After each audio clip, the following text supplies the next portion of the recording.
दिया केएफसी को जला दिया। कि पाकिस्तानी नौजवानों को क्या गुस्सा है, ये श्रीलंकन को जला देते हैं। ये केएफसी जो पूरी दुनिया में 140 मुल्कों में कारोबार करता है, उनकी फ्रेंचाइजीज बंद करना चाहते हैं। कि भाई कश्मीर के अंदर, हमारे आज़ाद कश्मीर के अंदर एक फ्रेंचाइज जला दी गई है केएफसी की। क्या समझते हैं कि कैसे इमेज जा रहा है दुनिया में, और ये करके तो हम अपने आप को क्या शो करवा रहे हैं कि बहुत अच्छी स्टेट है, फिर हम रोते हैं कि बाहर से इन्वेस्टमेंट नहीं आती। कश्मीर में तारड़ साहब उन्होंने तरावी की नमाज के बाद मस्जिद में ऐलान किया, मस्जिदों से लोग निकले, एक चौक पे इकट्ठे हुए और केएफसी के ऊपर जो है वो हमला कर दिया। पाकिस्तान साइड कश्मीर के सिटी मीरपुर पे केएफसी की ब्रांच को जला दिया गया है कुछ लोगों की तरफ से, और बाकायदा तौर पे वहां पे नारे लगे हैं कि जला दिया केएफसी को जला दिया। और रीजन ये बताई जा रही है कि चीमा साहब, जो फसल आपने बोई थी अब वो जवान हो चुकी है, अब वो काटने का टाइम है। मैं कुछ ऐसा है नहीं, लेकिन हमें सिर्फ ये बताया जाता है कि इंडिया तुम्हारा दुश्मन है, तुमने इसके खिलाफ जाना है। लेकिन जो हमें ये सिखाते हैं, असल में ये लोग कारोबार करते हैं। तारड़ साहब, उधर तो फौज और सियासतदान तो ऐसा ही एफसी लेके बैठे हुए हैं कि हमने दुनिया से इन्वेस्टमेंट लेके आनी है, हम तो किसी के साथ बैठ के काम ही नहीं कर सकते। जो अभी केएफसी को जलाने का वाकया है, तो ये भी उसी का एक सबूत है कि हमारे अंदर बर्दाश्त नहीं है, हमारी सोच का बहुत फ़र्क है। कि मसला ये है कि हमारे जो उलमा हैं या मजहबी बंदे हैं या ये सियासतदान हैं, इनको चाहिए ना कि एक आवाम की एक सोच बनानी चाहिए। हमें तो ये पता चला है दुनिया सारी ईसाई है, यहूदी है, हिंदू है, सिख है।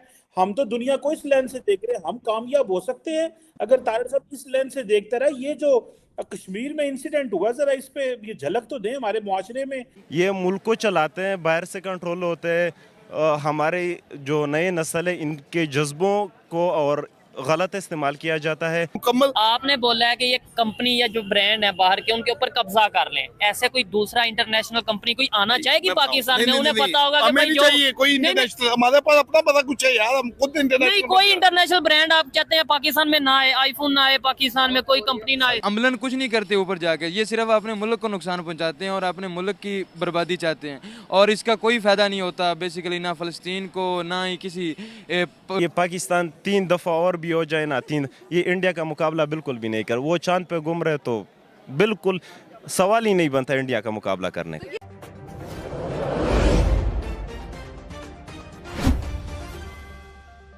कि पाकिस्तानी नौजवानों को क्या गुस्सा है, ये श्रीलंकन को जला देते हैं। ये केएफसी जो पूरी दुनिया में 140 मुल्कों में कारोबार करता है, उनकी फ्रेंचाइजीज बंद करना चाहते हैं। खैबर पख्तूनख्वा में एक मेयर ने ऐलान कर दिया जी केएफसी को बंद कर दें। कश्मीर में तारड़ साहब उन्होंने तरावी की नमाज के बाद मस्जिद में ऐलान किया, मस्जिदों से लोग निकले, एक चौक पे इकट्ठे हुए और केएफसी के ऊपर जो है वो हमला कर दिया। तारड़ साहब, उधर तो फौज और सियासतदान तो ऐसा ही एफसी लेके बैठे हुए हैं कि हमने दुनिया से इन्वेस्टमेंट लेके आनी है, हम तो किसी के साथ बैठ के काम ही नहीं कर सकते। हमें तो ये पता चला है दुनिया सारी ईसाई है, यहूदी है, हिंदू है, सिख है। हम तो दुनिया को इस लेंस से देख रहे हैं, हम कामयाब हो सकते हैं अगर तारड़ साहब इस लेंस से देखता रहा। ये जो कश्मीर में इंसिडेंट हुआ, जरा इस पे ये झलक तो दें हमारे मुआशरे में।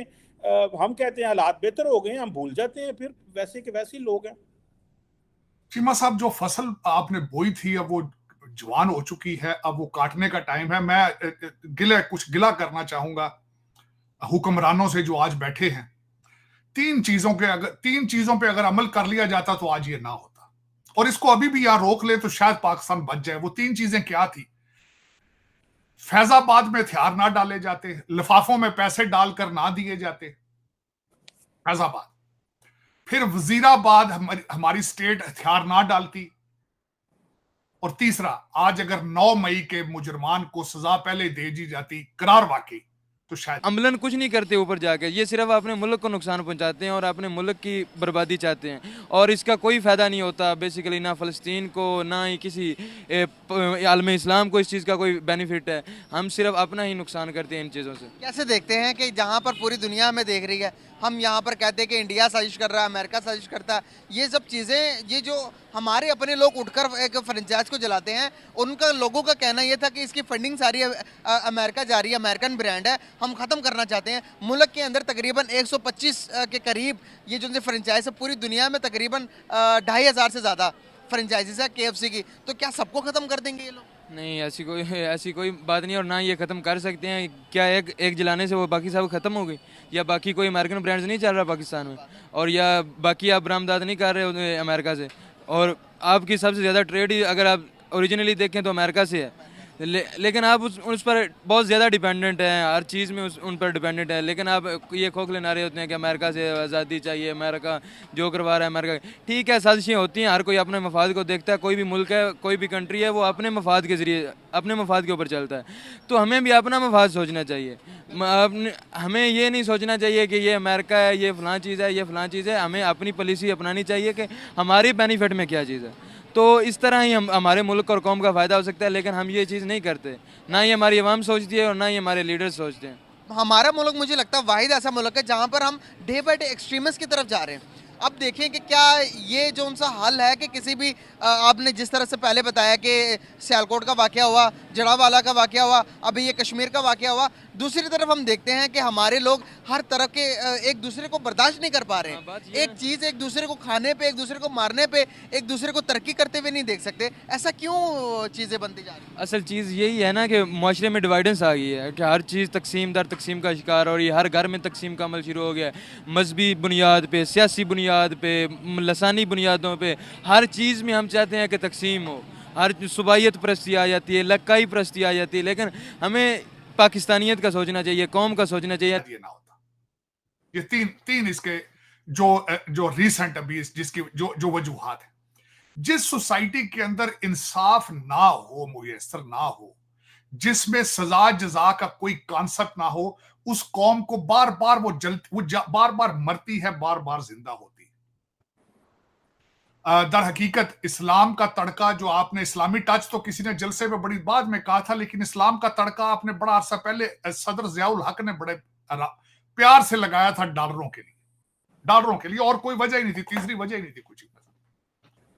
और फिर उसके बाद अब इस वक्त आपकी स्टेट को चाहिए कि उस कारोबार के दरवाजे बंद करें जरा जूतों के साथ, डंडों के साथ, वरना नहीं, ये बंद नहीं होंगे ये, क्योंकि अब ये आपके हाथ भी जला रही है, चेहरा भी जल रहा है आपका। चीमा साहब, मुसलमानों के, अच्छा ये ही नहीं है, अच्छा मैं आगे इसका थोड़ा सा बताना चाहूंगा चीमा साहब। मैं खैर इसका हिस्टोरिकल बैकग्राउंड भी दूंगा कि ये, सबसे पहले तो ये देखने वालों को ये बताना चाहूंगा, खासकर अगर कोई पाकिस्तान का कोई लौंडा लपाड़ा देख रहा है तो उसको बताना चाहूंगा खासकर कि ये KFC मीरपुर क्या था। ये KFC किसी पाकिस्तानी ओनर था, फ्रेंचाइजी, जिसको आपने आग लगाई है, नंबर 1। दूसरा, KFC क्या है? KFC एक अमेरिकन ऑर्गेनाइजेशन है। अब वो दोबारा खुलेगी तो वो अपना नुकसान किस तरह पूरा करेगी? वो अपने या तो चीजें बढ़ा देगी, कीमतें बढ़ा देगी, और या फिर वो इंश्योरेंस से क्लेम लेगी, तो इंश्योरेंस पाकिस्तानी हो गए, वो करने वाले चीजें फिर महंगी हो जाएंगी। मैं इस कौम की मिसाल देना चाहूंगा। मैं चीमा साहब हिस्ट्री का स्टूडेंट हूं, हिस्ट्री को बड़े प्यार से पढ़ता हूं, बड़ा सीखने की कोशिश